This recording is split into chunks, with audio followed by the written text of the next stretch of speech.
Well, the gasket's no rings, didn't hold.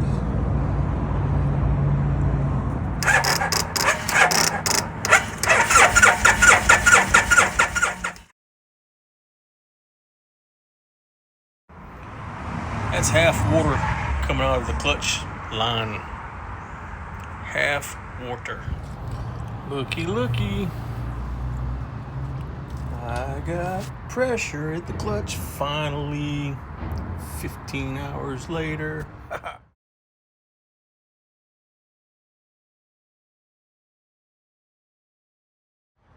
Apologies for the sound. I still don't have a mic I like. So this is my little injector cleaner kit. Just made it about 4 hours ago. Took me about 4 hours to make. 12-volt battery. Good premium carb clean. This is a MIG wire from a MIG welder that's inside of it. Stuffed it inside to make the while the epoxy cured and heat. Anytime you want to do, you can shrink wrap this, you can do all kinds of different things. So this is a valve stem with the core out of it, a little hole with this melted and walled out big enough for this straw to go in, and then I pull that out when it's not in storage. Matter of fact, this epoxy is still kind of tacky. One day I'll get an extra plug in and do it properly. But so we got the female end on there, we got the male end on here.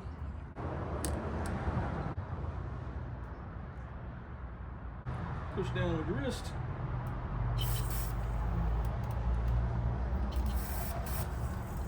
Nice. Hopefully you can see that.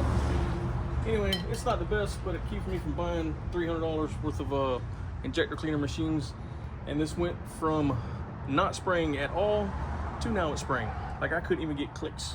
It was horrible on this Vulcan.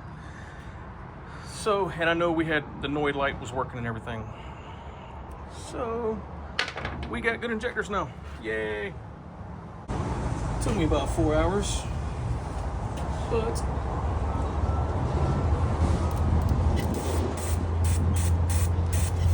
made my own injector cleaner.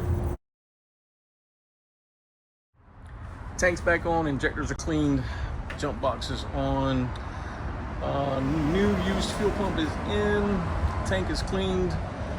Let's turn the key 2 or 3 times, prime it, and see if it will even try to pop off.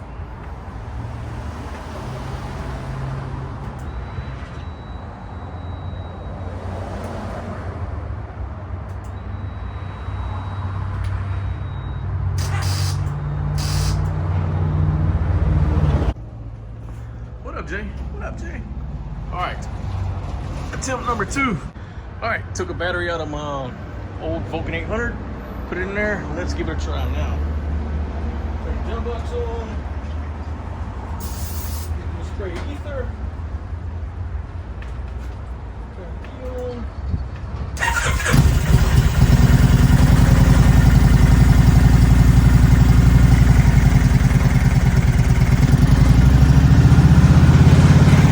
It runs.